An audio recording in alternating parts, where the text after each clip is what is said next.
Hello, WestJet Pilots and other podcast listeners, and welcome to episode number 35 of PIREP. My name's Captain Chris Tholl. I'm joined today by Captain Francis Hane, the chair of the Merger Committee. How you doing, Francis? I'm good. Thanks for having me, Chris. It's good to be here with the B team. Well, you know, Des is missing if that's what you're getting at, but he is soon to be back. So I seen the box of Kleenex there. You can shed a tear for him a little later. We'll pass the message along. Yeah. But we have some serious business to talk about today, Francis, don't we? We do. So we are here today. We're recording this on the 30th of July. The Canada Industrial Relations Board has finally released their decision related to the merger with Sunwing Airlines for the pilots. Yes, they have. We got that this morning, and we all flew out here and with the anticipation of that award coming out so we could communicate to our pilots basically what the order says and what it means for us going in towards mediation arbitration, Francis. So let's take that moment. Let's back it up. We have been dealing with this, you and I, Bernie, your committee, for quite some time. The pilots haven't heard a lot about the merger lately, and I think there's reasons to that. Can you share some of that now that this order is out? Yeah, certainly. So, we try our best to give pilots information on a timely basis. We actually had 2 podcasts recorded, but the way things work in the background of ALPA, after we record things, it goes to editing, then it gets approved by legal. Lawyers are looking at it, making sure we don't say something that we are not supposed to, and then finally it gets approved for release. And for the past couple times, things were moving so quickly before the CIRB that the information that we were going to give to the pilots had expired, was out of date before we actually were able to release it. So the last 2 podcasts had to be canceled for that reason at the last minute, which is disappointing, but that's what happens when things move quickly. Well, we know you like hearing your own voice, Francis. Luckily, I think this one will come out, so we'll approve this and get this out as soon as possible. But yeah, I agree with you. You know, things do move quickly, and some things that we were prepared to say, we're looking back at in hindsight saying, you know, we're glad we didn't take a position too quickly because of the fluidity of what's happening. So now, this all started with an application for a sale of the business, as we know, involving Sunwing and WestJet. Let's start there, Francis, Sure. And let's come all the way to today, and then we'll get to the order shortly. Okay, so you can recall, if we go back to December, ALPA applied for a sale of business application with the Canada Industrial Relations Board. And part of that sale of business application is also a review of the bargaining unit. So the Canada Industrial Relations Board, the CIRB, they have kind of a 2-part test. The first thing they say is, okay, did this business actually get sold, right? And in this case, that's obviously, it did get sold, right?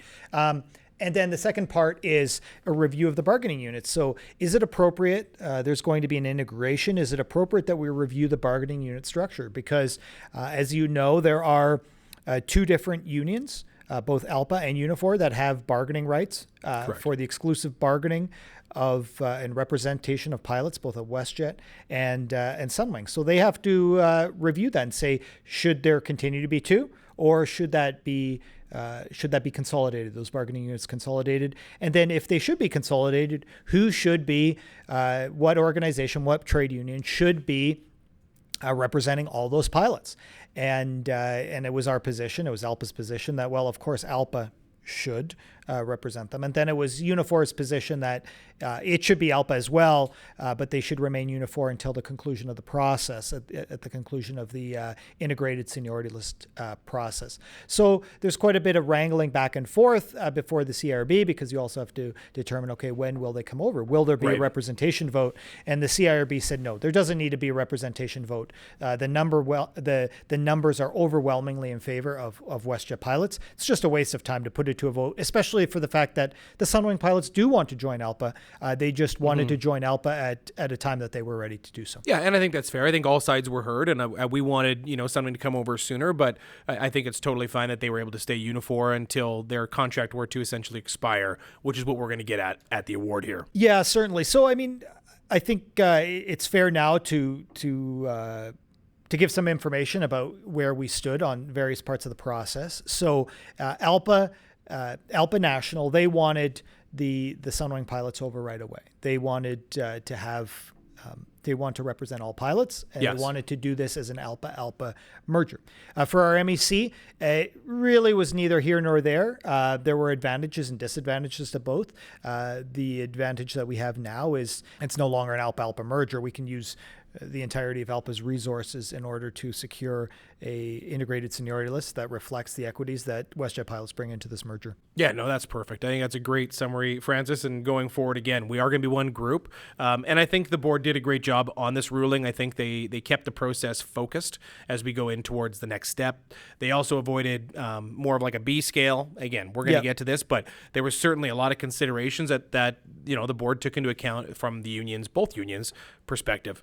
Let's dive into it. So this is order number, for those of you geeks that want to Google it, it's order number 1559er-November Bravo. That's what you can Google under the CIRB. It'll pop up. And Francis, walk us through it. We don't need to go too granular, but let's go through points 1 to, I think it's 9. Sure. And let's see what it says. Yeah, we'll start. We'll talk. Of course, the first page is full of the whereases. You can read that for yourself.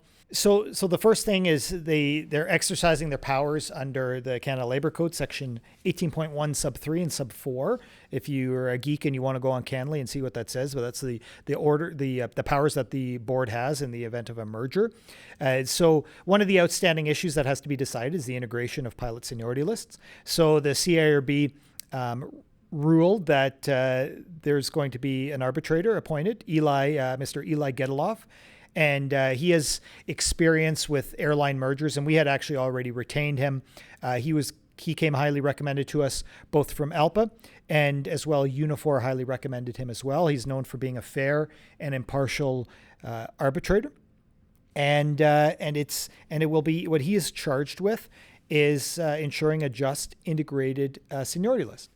As well, part of that is it says that the Encore MEC has status as an intervener with full rights to participate. So what do full rights as an intervener mean? So as an intervener, they are not a party. Their names are not on the seniority list per se, even though they are contained in Appendix A, and but they do have an interest in it. So what does that mean?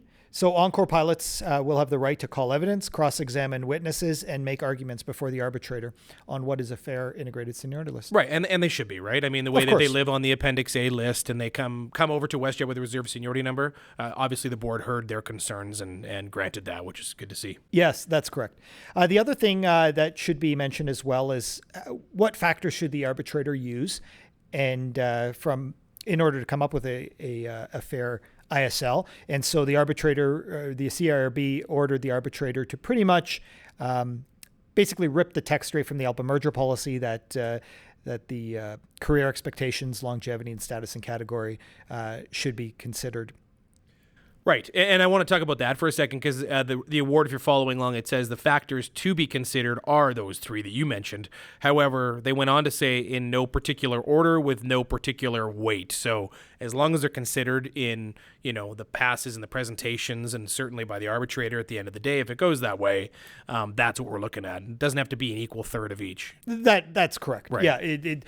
Sometimes you can quantify these things. Sometimes you can't quantify these things. Obviously, longevity is a pretty easy quantification to make. The other two, less so. But certainly they do have some interpretation, right? Of course, and you have to consider the status and category, the fact that we have 787s. You have to consider career expectations. What do our careers look like? How much money do we earn? What are our schedules like? That sort of thing. Correct, yeah. And so, Francis, the order goes on to say that this seniority list will be delivered to the company by Eli Gedaloff by October 30th, 2024. I mean, that's coming up quick, right? We got arbitration dates all the way up until October 27th, I believe, right now, scheduled with him as it stands. So, I mean, he's going to have to be on the ball, understanding these concepts that are going to be presented to him and delivering this list fairly quickly to the company. Yeah, that is correct. If you look at the schedule that we've set, our legal counsel is in the process of are preparing our legal arguments. Those will be exchanged to the arbitrator in August 9th. So, I mean, we're talking a bit over a week away, week and a half. And then there'll be an opportunity to reply. And then we're going to have our first session of mediation arbitration at the end of August. We have some more sessions booked at the end of September, and then some more sessions booked at the end of October. By that time, the arbitrator will have a pretty good understanding how they are going to rule. They will understand what's going to happen. And the actual list is actually constructed by our membership committee together with the appropriate representatives from Sunwing Unifor. in accordance with the principles that the arbitrator will set out in his ruling. Right. So, Francis, the order goes on to say they're going to be extending the Unifor Sunwing collective agreement by 12 months. So that's going to be expiring now November 30th, 2025. And then it also says the Sunwing pilots will start receiving WestJet pilot wages December 1st of this year due to their contract expiring. So essentially they missed an opportunity to collectively bargain with Sunwing. Therefore, the order states that, hey, you're just going to get the WestJet pilot wages and you're going to hold those until you come over. So they're going to be doing Sunwing flying with their working conditions, but they're going to be working at Sunwing for the WestJet pay grid. Does that make sense? That's right. And this is a pretty major part of this order as well, because as you know, Sunwing was in a position to collectively bargain their collective agreement number 5 in November 30th, 2024 of this year, right? So that would mean that they could put out a notice to bargain, effectively now, and say, hey, we want a collective agreement. And if we're still at Sunwing, if we haven't been integrated, because recall, the company's not integrating them until April of next year. Remember, they pushed that back, right? And so they would be in that position. And in order to continue with kind of harmonious labor relations, the CIRB ordered that their collective agreement should be extended for another year, and that they waive their right to collectively bargain something that really would only be in effect for a very short time. So in order to make the Sunwing pilots whole, because they weren't able to collectively bargain a CA5, the CIRB ordered that they will receive WestJet wages that are in our collective agreement. Right. And Francis, I think this is a positive. You know, number one, obviously these pilots are going to be our pilots. We want to start taking care of Sunwing pilots as far as things like wages. The last thing we need back on our property is another swoop. That's exactly right, Chris. And so if you recall, when we negotiated our collective agreement number 2, we had an LOU 20, right, which deals with the integration of Sunwing and WestJet Pilots. And WestJet Pilots, Sunwing pilots will eventually be WestJet pilots. Correct. We will have one set of wages and working conditions. We're not going to have separate pilots for separate operations and being whipsawed against one another. It's positive for us because we're not competing with another pilot group who's willing to fly aircraft cheaper on whatever routes. And it's a positive for Sunwing pilots because Sunwing pilots do get a sizable pay increase. Right. And they're coming on to what is the best contract in Canada right now. So, I mean, we don't know what they could have bargained. That got taken away. But as far as what they're coming to, it is a very good contract compared to where they're coming from. It is. And I think it's worth noting as well is that it's not just going from LOU 8, which is what their current wages are, to the WestJet collective agreement, which is a big thing, is that they their last collective agreement that they bargained was during COVID, right? And so they weren't in a terribly good bargaining position. Right. And so because WestJet and Sunwing management weren't forthcoming that there was a sale of business. I heard about that. Yeah, they filed an application for an unfair labor practice with the Canada Industrial Relations Board correctly. And so their collective agreement was essentially opened, and then they had an opportunity to negotiate additional wages, which were basically our old CA1 wages plus 2.5%, and then this one. So the advantage that they've had is that they've been able to essentially catch up from where they were during COVID, which wasn't very good, and all of a sudden come on to our collective agreement with no risk of industrial action or self-help or strike, and just come over. And that's been a benefit to the Sunwing pilots as a result of this merger. Yeah, no, I think it's a positive message or positive order from the board for the Sunwing pilots especially, right? They're getting quite a bit out of this, which is good to see. It's not to say we're going to get less or we needed more. Again, we already have this collective agreement in place. We've been fortunate enough to bargain it.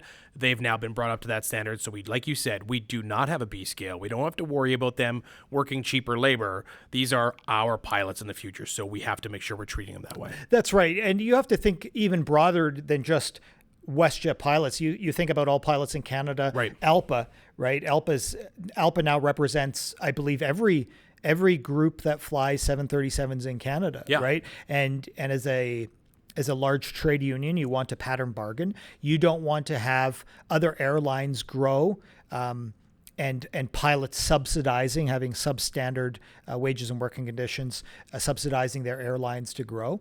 If there's going to be meaningful growth in the standards for compensation for pilots in Canada, everyone has to be on the same page. And we're glad that Sunwing's part of that now. We're glad we're here. We're looking forward to Air Canada being successful in their bargaining and bringing that floor up as well. And this is how we move ahead for wages and working conditions for Canadian pilots. Right. Again, I think the order is very positive for labor relations for us moving into CA3 together with the Sunwing pilots. Yes. But that being said, hit the pause button. I mean, we've talked about what's in it for the Sunwing pilots, but I got to ask you, like, what is in it for our WestJet membership? What is in it for the WestJet pilots, Francis? Because, I feel like we're playing a lot of defense.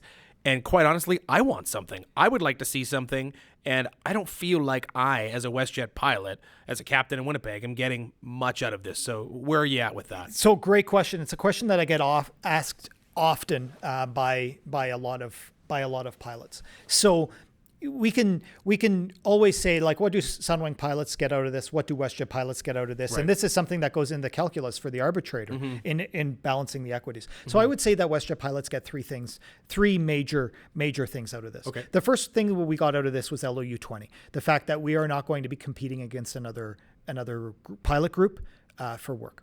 The second thing that we are getting out of this is approximately 85,000 block hours of flying. A lot of it is in Toronto, Montreal, Ottawa. Is that per year, Francis? Yes, that's per year. Great. So that is that's a very positive development as well. And the third thing that's in it for the WestJet pilots, usually when you have one group that has more longevity than the other group, merging is our group will probably see, our pilots will probably see a few % increase in relative seniority.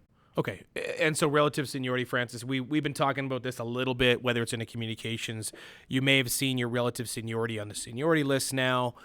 So you're saying we're going to get an increase in relative seniority on the list. So if I'm at 50% today on the seniority list, I may end up out of this slightly ahead. Yeah. Percentage-wise. Percentage-wise. I mean, that's how the math works out. So if you look at, let's just say Sunwing, they've hired roughly 200 pilots since this merger was announced. And that's a crazy stat. That's a lot. That's a lot of hiring. And you think 200 pilots. So if you've been around at WestJet for, let's say, 4 years, and now you're adding 200 pilots below you to the seniority list, that means that you are going to move up in relative seniority. Okay, Francis. So you said, with this merger, our pilots are likely to go up a couple percentages in relative seniority. What does that mean to our pilots? What does that mean to a pilot, say, who's 8-year FO at WestJet? Like, how does relative seniority compared to seniority apply to where we're going next? Great. So you can think of seniority in two ways. Of course, absolute seniority is where I am on the list. I am number 1,500 out of 2,000, or I'm number 850 out of 2,000, roughly. And then relative seniority being a percentage that you see on your seniority list when you're looking at it on your iPad. And so relative seniority is really what governs our careers, because we have half of our pilots are captains, roughly. Half of them are first officers. So when you hit 50% relative seniority, generally speaking, is about when you are able to upgrade to captain. Right. So if we think over a 30-year career, every pilot will gain an average of about 3% relative seniority, maybe 3.3% relative seniority per year is what things average out to be. And so if you can then move up to 50% relative seniority quicker when you're a captain, or you can move off reserve or any of these sorts of things, your career will advance quicker. That makes sense. And I guess the same could be said with a captain. Like senior captains, they're riding the contract. There's not a lot left in them. They're at a top pay scale, but now somebody goes from 75% to 78%. What does that look like? Yeah. So good question. And I've explained this before when I do the LEC meetings, right? When we go around, and often pilots think about the number of pilots that are above them. Right. And when we look at seniority, that's not as important, or not very important, compared to the number of pilots below you. Because if there's ever any layoffs or anything that happens, that's a cushion below you of pilots that will get laid off let's say, before you. And so the analogy that we've made is that, let's just say we were merging with Delta Airlines, right? They have 10,000 pilots or something like that. You are sitting at, let's say, pilot number 500 at WestJet out of 2,000. Are you better off being pilot number 500 out of 2,000 at WestJet? Or are you better off being pilot number 1,000 out of 12,000 at Delta WestJet? Right. And that's really that way that you have to look at your seniority. Right. And that's one way to look at it, I'd say. But the other way is, there's some people that have been sitting on the edge of a 787 upgrade for quite some time as well. And I shouldn't say 787 upgrade. I should say a 787 left seat for the most part, right? And so that is where you want to make sure with this lift in relative seniority, right? You'll see that machine quicker. Is that accurate? I don't know if you can say quicker, because this is where this merger is somewhat interesting, because we're merging a company that has 787s and 737s with a company that has 737s. Right. So Sunwing's not bringing any 787 positions along. If they were, then yes, what you're saying is true. However, because they're not, it really doesn't make a difference. And so every Sunwing pilot that comes above any WestJet pilot that has some semblance of a hope of a 787 captain position moves one of those pilots down, and it's doesn't really work, and it's not very equitable. And so that's where that status and category factor comes in. Right. You have to think about the fact that we do have pilots that are 787 captains, and Sunwing doesn't. And eventually, like, the truth is, there are pilots that started their careers at Sunwing that will one day be 787 captains at WestJet. Right. That's a given. It's not going to happen next year, and it won't happen and I the think year that's after. part of where we're moving with this mediation is we have to determine where that line is. So that's right. So going back to the relative seniority piece, as far as Sunwing coming over to WestJet, grossly overstaffed for the aircraft they bring, how does that affect relative seniority? So that's a really good question. And that's something that we are working on. We have our proposals that how do you merge companies that have a disproportionate number of business to aircraft. Now, we've already committed that we do want to see, as ALPA pilots, we do want to see that all ALPA pilots have a spot somewhere on a seniority list. Right. But we can't jeopardize our FO's career expectations in order to accommodate pilots who may be out of seniority or are in their positions because their company is overstaffed given WestJet staffing levels. And this will be a point brought to Mr. Gedeloff as well during our meetings for him to weigh and decide if we can't come to an agreement on it, right? I mean, these are all important facts that I will confidently say we have going for us as far as longevity, career expectations, and status and category. Yeah, and you have to consider as well, it's like, why are we in this position of a merger in the first place, right? Is that Onyx came along, they saw a company, Sunwing, that has a positive revenue stream, they're a positive business, but they are inefficient. Yes. And they said, hey, we might be able to get this company at a good deal and do what they did with WestJet is make them more efficient. And one of the things that they're going to do to make them more efficient is make sure that pilots, for example, are going to be flying the same number of hours that WestJet pilots are going to be flying and take advantage of that. And so they are going to be looking at driving efficiencies. Can we give any sort of insight? I know it's kind of, we're taking a bit of a stab in the dark here, but what can the members expect in spring as far as integration goes? Great question. So we don't have final answers from WestJet management, but they have relayed to us what they're planning on doing is after the senior list integration comes out, eventually there will be bids for positions, and it will be either all pilots or WestJet pilots or just Sunwing pilots that are bidding on these positions, whatever the arbitrator awards or whatever is mediated.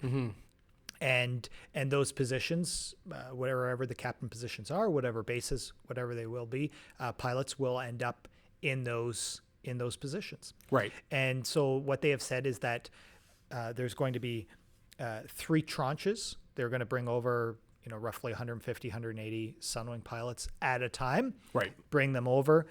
And whether they're trained here or trained at Sunwing before they come over, I don't know.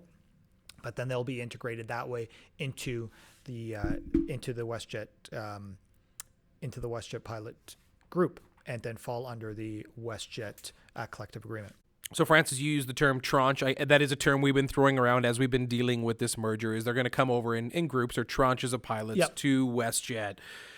You got to put yourself in WestJet management shoes. they still got to run Sunwing the airline or WestJet Vacations or whatever they decide to do next with those airplanes and that business. How can WestJet management bring over all those pilots in tranches in seniority order? Well, WestJet has indicated that they won't be bringing them over in seniority order. Why not? Well, because you have to, if you went by seniority, let's say top down, well, you would take all the captains out first, and now all you have left is first officers. Right. Or if you went reverse seniority order, now you have all first officers. So they're going to take some captains, some first officers. It most likely will be reasonable. You also have to remember you have to leave training pilots over there, right?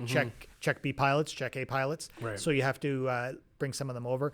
But then over the few months that they're planning on doing it, eventually all those pilots will fall under the WestJet collective agreement and be flying WestJet operated flights. Okay, so obviously the transitional period, I could see that now. Like, you know, you can't just take in a seniority order; you'll be left with nothing for quite some time. Whereas they choose to operate the airline as long as possible with those pilots. They'll get some dates. They're already making WestJet money, as we've talked about, so it's not as big of a rush. But there has to be an understanding by the parties that a seniority order is very unlikely, or maybe even borderline impossible, to happen without actually stopping that business. Is that correct? Yeah, that's right. Okay, good. So while they're coming over, I mean, they're going to be awarded a date at WestJet. There's still going to be pilots over at Sunwing. Is there any risks to our pilots as far as, like, we're getting a lot more pilots and there's going to be lots of training and probably lots of line and dock? Can we talk about layoffs? Because I know the order talks about layoffs a little bit. Can you give us a little bit of a refresher on where our membership is with layoffs and where that leaves Sunwing pilots? Yeah, so remember that our collective agreement says that there's no, for 1 year, there's no bump, no flush for WestJet pilots, right? And there's also no layoffs at WestJet for 2 years. Right. Okay. And so the CIRB, this was one of the things that the Sunwing Unifor brought up before the CIRB, and it was a problem that the CIRB had to solve, because the Sunwing pilots said, well, wait a minute. What happens if you bring some pilots over out of seniority, right, and now all of a sudden there's layoffs at Sunwing? Now you're laying off potentially some captains. You're laying off senior. That are senior, right? Because they're sticking around where it should be the most junior Sunwing pilot getting laid off, right? And so the CIRB order addresses that. And so what they said is, if that happens, those Sunwing pilots that are senior are protected, and they get guaranteed positions at WestJet in lieu of getting laid off, right? Okay. In lieu of having to go over. So that was the trade-off that had to be weighed, is okay, the moving over and falling under WestJet's collective agreement was not going to be in seniority order. But if there are layoffs, then those senior Sunwing pilots would be protected, and it would only be the junior Sunwing pilots. Right. And I think I want to point out, Francis, that we spent bargaining capital on these protections for this merger for a reason. You know, the MEC, when we were bargaining, we said, listen, we want Sunwing, we want the flying, we want the business, we don't want a swoop 2.0. Therefore, we have to protect ourselves in case something happens during this merger. So we put capital on that protection. Whereas Sunwing, like you mentioned, they hadn't bargained in a while. They bargained in COVID. They had an LOU, that was LOU 8. Is that what they called it? Yeah, that's LOU 8. That was a result of that unfair labor complaint. Yeah. And they put money instead of layoffs at that time. So the board did award some layoff protection, but not all. And I just wanted to point that out.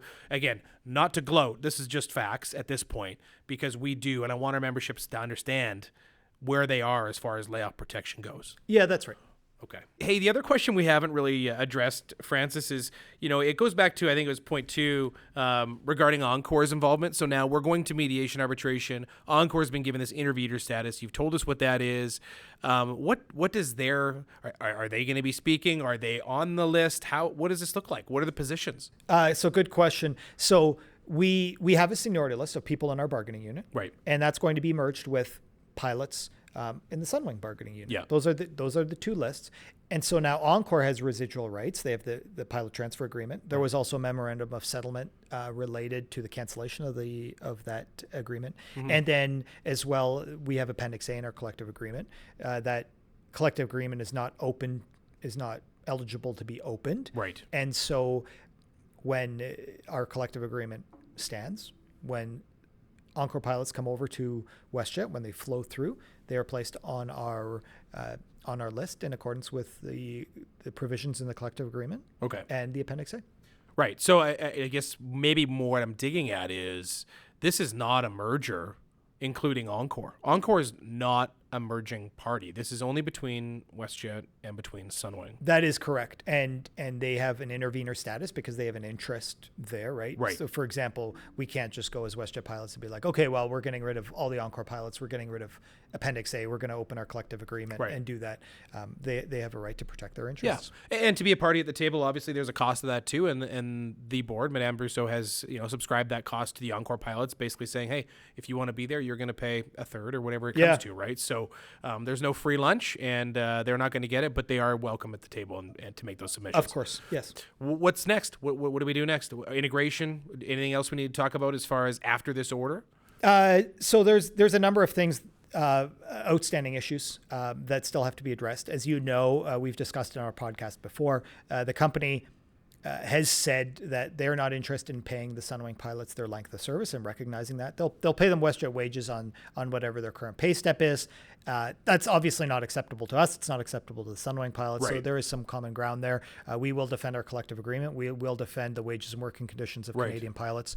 And this merger is not an opportunity to cheap out and merge airlines on the backs of pilots. No, I totally agree. I mean, I think what the understanding here is, and again, it's not totally clear until we see some pay stubs and Sunwing pilots coming over to our bargaining unit and us being able to represent them and help them with this. But essentially the order reads that a year 5 Sunwing captain will come over to WestJet at year 5 captain pay here. Now, what was silent was the length of service piece, like you mentioned. Right. So we will see what happens. Obviously, we have LOU 13 to quickly address something like this if we need with expedited arbitration. But I think you nailed our position, Francis, that we want our fellow brothers and sisters at Sunwing to have that length of service as they come over when they get paid, right? We don't want to discount their time spent at an airline. That's going backwards. Yeah, that's exactly right. And we haven't quite figured out yet how that's going to look like.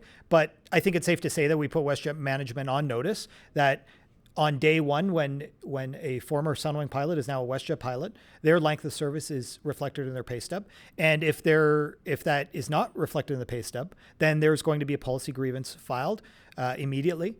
And the entirety of ALPA's resources will be dedicated in ensuring that WestJet pilots will be paid as per the WestJet collective agreement. Just another fight for a later day once we're done all this mess, Francis? Of course. Yes. More fun times, Chris. Well, it doesn't seem to end, Francis, at all. Does it ever? What can we expect for communications from your committee going forward, Francis? We've been doing podcasts, and we're being very careful on how we're communicating with the pilots. From the MEC point of view, we plan on keeping this very above board, very professional. These are going to be our members. It doesn't help us to throw mud, but as far as your committee and communications, Francis, how can our pilots look for future information? Yeah, good question. So we will continue to keep the pilots informed of any developments that happen after the submissions get made to the arbitrator. I think the one thing that's worth saying is we are the successor bargaining agent. We have to project a calm and professional manner in our communications. And after this award comes out, regardless how it goes, we will give some analysis to it, some color. There'll probably be a podcast, but there won't be any gloating. There won't be any, hey, we won. Right. Because let's be honest, there won't be any winners. What there will be is a fair award that the arbitrator has weighed the equities. Right. And a win for us would mean that the arbitrator has placed more weight on the equities than we place on the equities ourselves. And that just doesn't happen because arbitrators listen to both sides, right? No, I think that's accurate, Francis. The last thing we want is a Michelle Pichet award here where things fall apart and our bargaining unit falls apart. So that's right. That is, a lesson learned.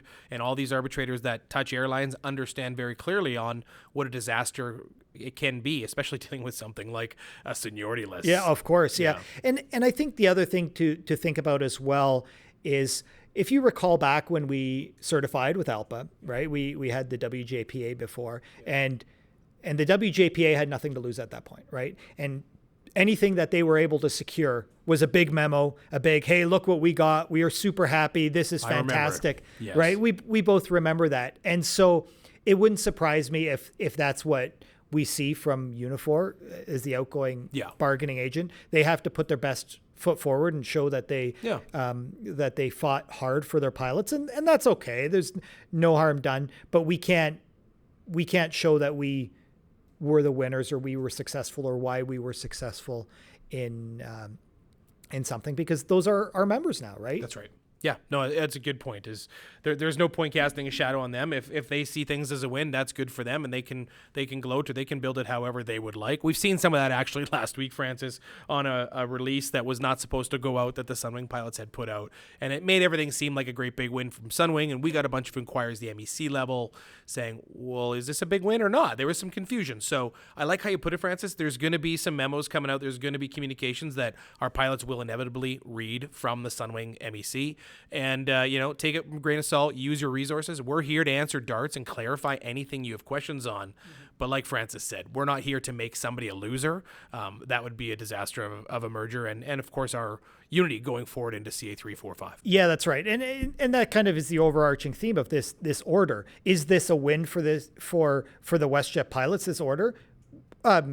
Sure, but it's fair. But you're not going to read this order and be like, "Oh, look at all the goodies we got." This is how litigation goes. This is how court actions go. You get something, and it's like, yeah, it's fair. Shrug shoulders, and we move on, right? But arbitrations, as we found out with, Arbitrator Kaplan and CA1, you don't end up with this big, hey, look what we got out of this, right? I mean, we got years of service. Obviously the swoop piece, LOU2, left a pretty sour taste in our mouth. And then we moved on and we secured a great collective agreement in CA2. So Francis, you've been working really hard on this, and thank you to you and your committee on behalf of all of our members. I think part of the piece that gets lost is just how much time you guys put into this. And our members are being very well represented. I've seen it over numerous days, whether it's all the travels we've done together, whether it's road shows. We need to reassure our members that we are here representing everybody, every position, every pilot, even if you're day one. We have everybody's interests at heart, and we are fighting actively, especially going into this mediation arbitration. We've invested heavily in a number of resources, Francis, as you've known, to make our position as strong as possible on behalf of the membership. Yeah, that's right. And I can't go into all the resources that the special assessment due has been used to fund. But they are not cheap, but they are world-class. They're the best in the business at what they do. We'll have more information on that after those submissions get submitted. But obviously, we're not in a position to tip our hand with our arguments and things like that. Talking about our committee, absolutely fantastic. A broad range of expertise, a broad range of experience at WestJet. Right, we have Captain Scott Anderson. He was a 787 captain out of Toronto. He's on the verge of a left seat out of Calgary on the 787. So we have somebody speaking on their behalf. I'm Absolutely. Obviously a more junior captain, first officer. Ted Hebert's a senior FO. I mean, he's on the verge of an upgrade, right? Yes. So he has a very real stake in the outcome of this. And then, of course, we have First Officer Tim Lopez-Chuck, who is a relatively junior first officer. He was hired right before COVID, then laid off, and then came back, rehired in 2022. And so while these pilots don't represent their specific demographic, they bring a unique perspective to the table. They right? do. Because you look at like somebody like Captain Anderson, who's on the verge of a 787 position, him moving up a couple percentage relative seniority means nothing if there was a couple Sunwing pilots that would be eligible for a 787 captain position ahead of him. Right. And to be fair, Captain Anderson, I've had the pleasure of flying with him, but he was on the 787 before. So with That's reductions right. and moving out west, he's been on it. So now he's kind of waiting for his left seat to come back, right? That's right, yeah. And for all those senior pilots that are listening to the podcast, I can tell you, Scott does not want to give an inch. I mean, he's doing a great job. It's a pretty hard no most of the time, and I love him for it. And that's why we have this range of experience, Of like you course. mentioned, Yeah. on a committee. Yeah. The other thing you touched on, Francis, and I think it's a good piece to close on, is the assessment piece. So essentially with this order, this is not going to be an ALPA merger. This is going to be an ALPA uniform merger. So up until this point, we've been operating under the assumption, and with ALPA's direction, that this is going to be ALPA. So we've had to use the special assessment dues to fund all the projects that are running in the background as we get closer to mediation arbitration. Now, going forward, we are going to be reconsidering when we sit down with the LEC reps here shortly, that assessment that is ongoing on our paychecks. Just so our pilots are aware, with this new information that's come out, we are going to reassess, and we will communicate as soon as we can on what will be happening to that assessment. So, Francis, I'm sure you get asked this a lot. I know I do, but I'd like to ask you it on the podcast, and I'm putting you on the spot here a little bit. Where does this list end up? What do you think's going to happen? I mean, it's a bit of a loaded question, right? I have difficulty stick handling it a lot of the time too, because I don't want my personal opinion to jade, the actual result. But I mean, let's talk about the list. How does this list look? Like, give us maybe a broad stroke, or if you want to throw opinion in, by all means, I dare you. So great question. First off, I'll tell you, I'm not going to give you my opinion because I have a number of opinions. I have opinions as the merger chair, what I think is fair. I have opinions that what do I think if I was the arbitrator, how would I rule, which I'm definitely not going to tell you. And but this will all come down, as most arbitrations do, on the facts, right? There are going to be facts. There are going to be equities. There are facts that work in our favor. There are facts that don't work in our favor and are against us. So for an example, a fact that works in our favor, the Sunwing pilots are getting a massive pay raise. Let's just be blunt about it. Yes. And we're happy for that. Yeah. Right? But it is an equity that has to be balanced. I'll give you another fact that might not work in our favor. Sunwing pilots do not have an AR program. We Right. do. We will fight vigorously for positions. Obviously, we want captain positions. We want our first officers to be upgraded in captain. But we expect that the Sunwing pilots will go, wait a minute, if you guys got rid of your AR pilots, you'd have all the captain positions that you want from us. Mm-hmm. So we have more junior captains than you do. And the reason we have more junior captains is because at age 65, our pilots retire and yours don't. And that is going to be a fact that has to be reconciled. And so there are going to be a number of facts that we will bring up to advance our position. And there are going to be a number of facts that Sunwing pilots will bring forward to advance their position. And in the end, the arbitrator will look at these facts and come up with something that is fair. Right. And I think that that's just it. We have the data, and we are going to make sure as the MEC and as the merger committee that position backs up these individuals. Now, you've said, this is folks, these are pilot numbers, these are AR people, these are people with families and children. Yeah. We have to make sure that the data and the money we are spending 100% backs our members when it comes down to presenting this data to Mr. Gedloff. Yeah, that's exactly right. And that's why we spared no expense in making sure that we have the evidence that and the preparation that reflects the career expectations, the longevity, and the status and category that our pilots are bringing into this merger.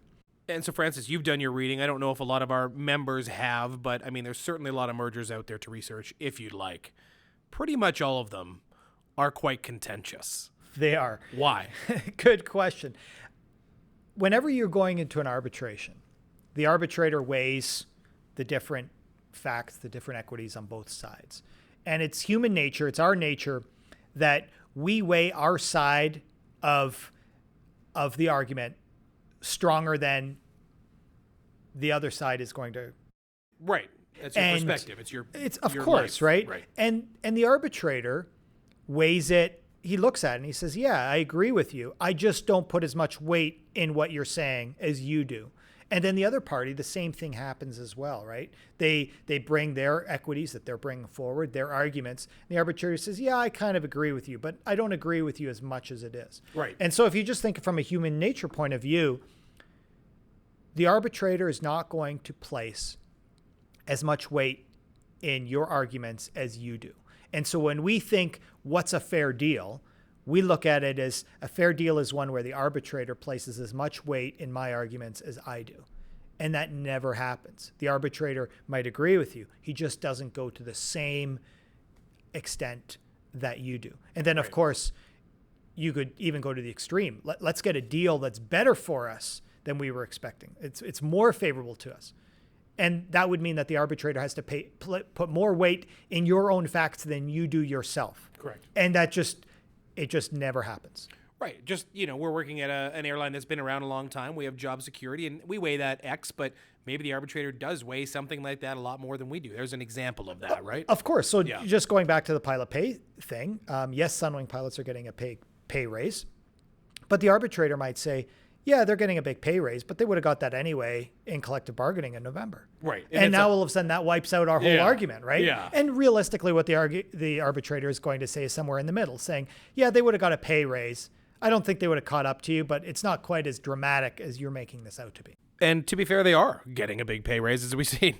They are, but on the flip side, we also work a heck of a lot harder. We earn our money. We fly a lot of hours, and so that's the other equity that the arbitrator would be looking at. We can even look at like Southwest Airlines, for example. Southwest Airlines, I mean, they make a lot more money than we do. Right. They do very well, but they fly 90 hard hours a month. Right. No, yeah, exactly. And Sunwing's going to be coming over doing essentially double the flying they're used to in a year. So, I mean, there's all sorts of ways to justify this and to discuss it with an arbitrator when they come in the room and start asking questions. And I'm glad you're so prepared, Francis. Your emotion seems to be quite removed from this, which is good, as I know a lot of pilots and as, we've seen people wanting to be on the merger committee. It's not for everybody. I think you've been the right guy through this process the whole way through, and continue to do that. Continue to represent our pilots, Francis. This is great. Thanks again for joining us here in the Calgary office doing this podcast. Lots of information generated from this order that came out this morning. I want to thank the line pilots for listening to this as well. There's a whole bunch more information coming your way, as Francis has discussed. You'll find that in your fast reads. But while you're flying the line, make sure you wear your lanyards, and most importantly, stay safe. Thanks for listening to this episode of PIREP.